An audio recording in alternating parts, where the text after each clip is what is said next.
आप सब मेरे ऑनलाइन बहन भाइयों को एक बार फिर से जय मसीह की। परमेश्वर के अनुग्रह दया और कृपा से हम सबको उसने जीवित रखा, सही सलामत रखा, अपने परिवारों में रखा, इसलिए उसका धन्यवाद करेंगे।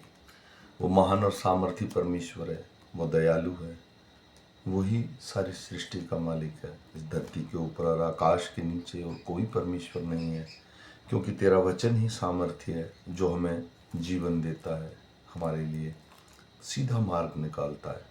तो इसलिए आज तारीख है 4/4/2025 और हम सुबह का वचन पढ़ेंगे। हम पढ़ेंगे लूका की पुस्तक में से उसका 8 अध्याय और 1 से लेके 25 वचन तक। इसके पढ़े सुने जाने पर प्रभु की आशीष हो।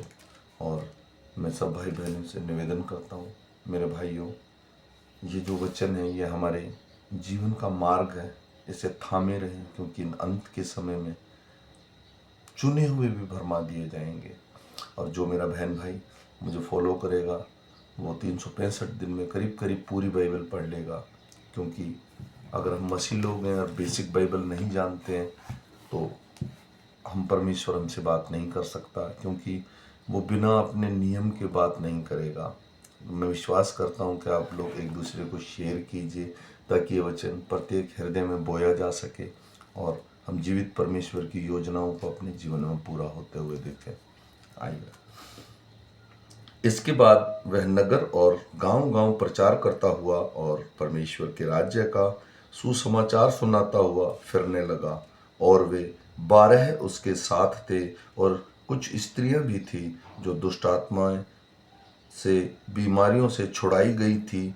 और वे ये हैं, मरियम जो मगदनी कहलाती है थी, जिसमें से 7 दुष्ट आत्माएं निकाली थी, और हेरोदेस के भंडारी खुरजा की पत्नी योअन्ना जो सुस्त्रा की, और बहुत सी अन्य स्त्रियां ये अपनी संपत्ति में से उसकी सेवा करती थी। जब बड़ी भीड़ इकट्ठा हुई और नगर नगर के लोग उसके पास चले आते थे, तो उसने दृष्टांत में कहा, एक बोने वाला बीज बोने निकला।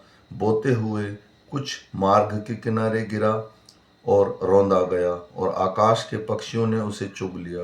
कुछ चट्टान पर गिरा और उपजा, परंतु तराई ना होने से वह सूख गया। कुछ झाड़ियों के बीच में गिरा और झाड़ियों के साथ साथ बढ़कर उसे दबा दिया। कुछ अच्छी भूमि पर गिरा और उगकर 100 गुना फल लाया।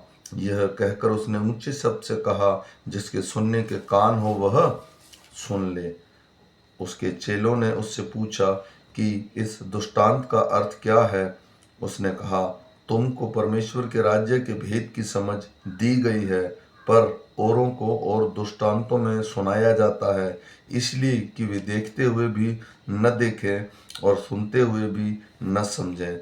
दृष्टांत का अर्थ यह है, बीज परमेश्वर का वचन है। मार्ग के किनारे वे हैं जिन्हें सुना और शैतान आकर उनके मन से वचन उठा ले जाता है। कहीं ऐसा ना हो कि वे विश्वास करके उद्धार पाए। चट्टान पर के वे हैं कि जो सुनते हैं तो आनंदित से वचन को ग्रहण तो करते हैं, परंतु जड़ न पकड़ने से वे थोड़ी देर तक विश्वास रखते हैं और परीक्षा के समय बहक जाते हैं। जो झाड़ियों में गिरा, यह वे सुनते हैं, पर आगे चलकर चिंता और धन और जीवन के सुख विलास में फंस जाते हैं और उनका फल नहीं पकता। पर अच्छी भूमि के वे हैं जो वचन सुनकर भले और उत्तम मन से संभाले रहते हैं और धीरज से फल लाते हैं। कोई दिया जलाकर बर्तन में नहीं ढांपता और ना खाट के नीचे रखता है, परंतु दीवट पर रखता है कि भीतर आने वाला प्रकाश पाए। कुछ छिपा नहीं जो प्रकट ना हो, और ना कुछ गुप्त है जो जाना ना जाए और प्रकट ना हो। इसलिए चौकस रहो कि तुम किसी रीति से सुनते हो, क्योंकि जिसके पास है उसे दिया जाएगा, और जिसके पास नहीं है उससे वह भी ले लिया जाएगा। जैसे वह अपना समझता है। उसकी माता और उसके भाई उसके पास आए और भीड़ के कारण उससे भेंट न कर सके। उससे कहा गया, तेरी माता और तेरे भाई बाहर खड़े हुए तुझसे मिलना चाहते हैं। उसने उनसे इसके उत्तर में उनसे कहा, मेरी माता और मेरे भाई ये हैं जो परमेश्वर का वचन सुनते और मानते हैं। फिर एक दिन वह उसके चेले नाव पर चढ़कर और उनसे कहा, आओ हम झील के पार चलें। उन्होंने नाव खोल दी। जब वह नाव चल रही थी तो वह सो गया और झील पर आंधी आई और नाव में पानी भरने लगा और वे जोखिम में थे। तब उन्होंने पास आकर उसे जगाया और कहा, स्वामी स्वामी, हम नाश हुए जाते हैं। तब उसने उठकर आंधी और पानी और लहरों को डांटा, वे थम गए और चैन हो गया। तब उसने उनसे कहा, तुम्हारा विश्वास कहाँ था? पर वे डर गए और अचंभित होकर आपस में कहने लगे, यह कौन है जो आंधी और पानी को भी आज्ञा देता है और वे उसकी मानते हैं। आमीन। मेरे भाई और बहनों, आज के वचन में काफ़ी सारी बातें परमेश्वर यीशु ने बताई।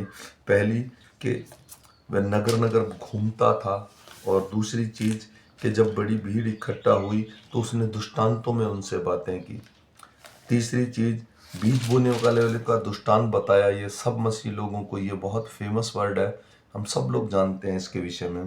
परमेश्वर कहता है, अगर वचन को हम थामे नहीं रहेंगे तो शैतान हमारे हृदयों से उसे उठा के लेके जाएगा।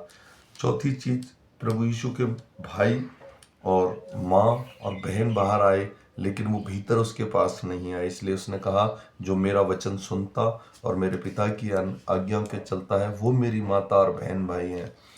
और इसके लिए मैं विश्वास करता हूँ कि ये वचन दिन भर हमारी अगुवाई करेगा, हमारे संग रहेगा, और इस वचन से हम कुछ सीखेंगे और परमेश्वर की आशीष प्राप्त करेंगे। फिर मिलेंगे शाम के वचन के साथ। ये बेसिक बाइबल है। सबको जय मसीह की।